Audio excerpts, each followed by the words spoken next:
Welcome back. आज हम अपने सिलसिले को फंक्शन से इम्प्लीमेंट करने के सिलसिले में हम ऑर्गेनाइज करते हैं। तो फंक्शन की कंसेप्ट को हम आज इम्प्लीमेंट करेंगे और फंक्शन के बारे में हम पढ़ेंगे। क्या क्या पढ़ेंगे फंक्शन में, फंक्शन को किस तरह डिफाइन किया जाता है,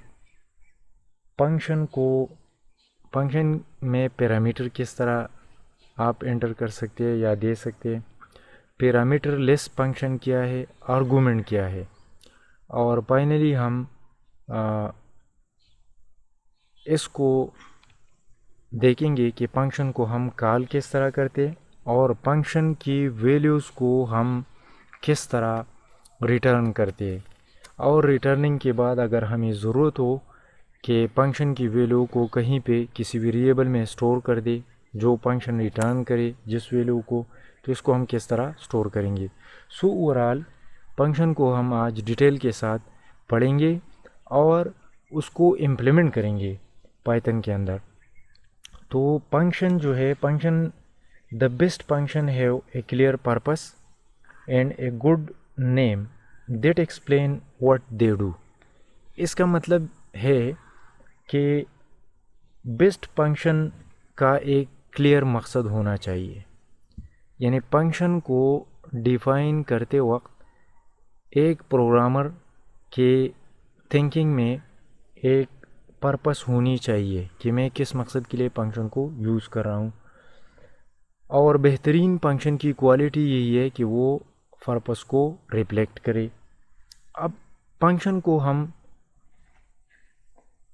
किस तरह, किस पर्पस के लिए हम इस्तेमाल कर रहे हैं, depending upon your requirements. Let मैं ये एज्यूम कर रहा हूँ कि मैं एक 24 आवर में कितने सेकंड्स मौजूद है, यानी 24 आवर में कितने सेकंड्स मौजूद है उसको मैं कैलकुलेट करना चाह रहा हूँ थ्रू फंक्शन। तो मेरा मकसद है सेकंड्स को कैलकुलेट करना। This is my purpose. अब फंक्शन को जब हम डिफ़ाइन करेंगे तो यही पर्पस रिफ्लेक्ट होनी चाहिए फंक्शन की डिफिनीशन के वक्त, यानी फंक्शन को जो नाम हम दे रहे हैं वही पर्पस उस नाम में रिफ्लेक्ट होने चाहिए। पर्पस मेरा क्या है कि मैं चाहता हूँ कि 24 आवर में सेकंड्स को कैलकुलेट करूँ। तो सबसे पहले हम डिफ की कीवर्ड यूज़ करेंगे।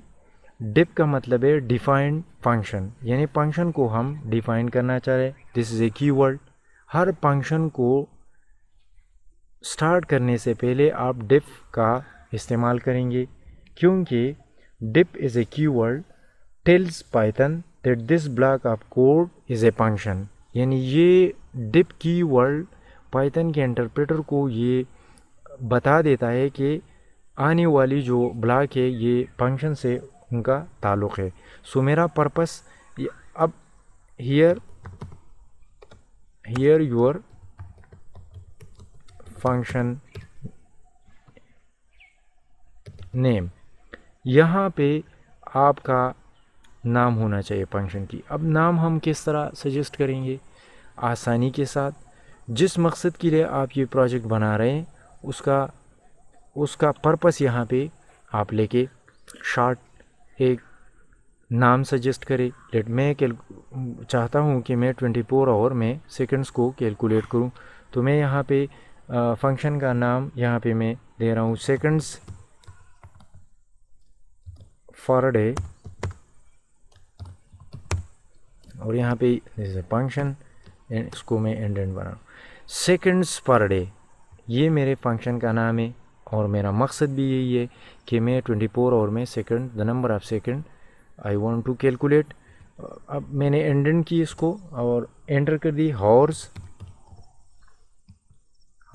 Is equal to 24, 1 hour equal to 24, यानी कितनी हॉर्स है पहले तो ये इस्टेब्लिश करें। मैं 24 आवर मैं कैलकुलेट करना चाह रहा हूँ। अब 24 आवर में मिनट कितने, minutes is equal to hour multiply by 60। ठीक है, ये minutes, this become minutes equal, यहाँ पे पुट कर दी, सॉरी अब यहाँ पे मैं सेकंड्स 24 आवर की इस्टेब्लिश करना चाह रहा हूँ।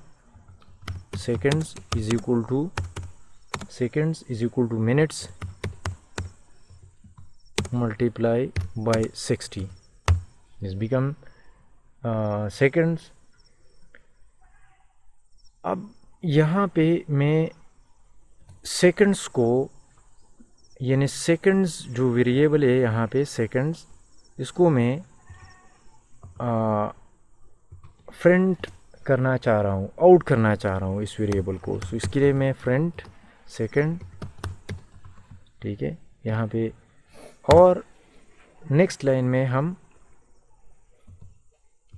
Second underscore per day underscore, ठीक है, और यहाँ पे हम इसको फंक्शन में लिख देते। यहाँ पे डिफ जो है this is keyword second per day.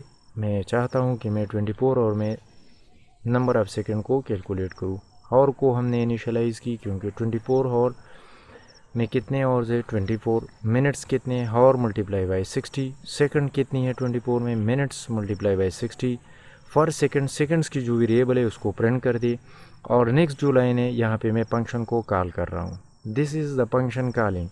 Function आपको उस वक्त तक आउटपुट नहीं दे सकता, यानी उसका पर्पस क्लियर नहीं हो सकता जब तक उसको आप कॉल ना करें। तो this is calling of the function. मैं इस फंक्शन को कॉल कर रहा हूँ। अब मैं इसको एग्जीक्यूट करता हूँ, ठीक है, मैंने एग्जीक्यूट की, लेकिन वो मुझे वैल्यू नहीं दे रहा कुछ भी, क्योंकि अभी फंक्शन के अंदर हमें रिटर्न्स के फंक्शन हमें कुछ वैल्यू रिटर्न कर दिए। अब वैल्यू किस तरह रिटर्न होगी, इसके अलावा पैरामीटर्स को हम किस तरह ऐड करेंगे, आर्गुमेंट को हम किस तरह ऐड करेंगे फंक्शन के अंदर, और वैल्यूज़ को जो वैल्यू हमें रिटर्न कर दे उसको हम किस तरह स्टोर करेंगे। सो इन तमाम स्टेप्स को हम नेक्स्ट वीडियो में डिस्कस करेंगे लेक्चर में। लेकिन यहाँ पे फंक्शन को की डिफिनीशन हमने यहाँ पे हमने इस्टेब्लिश की और एक सिंपल प्रोजेक्ट से उसको समझने की कोशिश की। So this is sufficient. Thank you.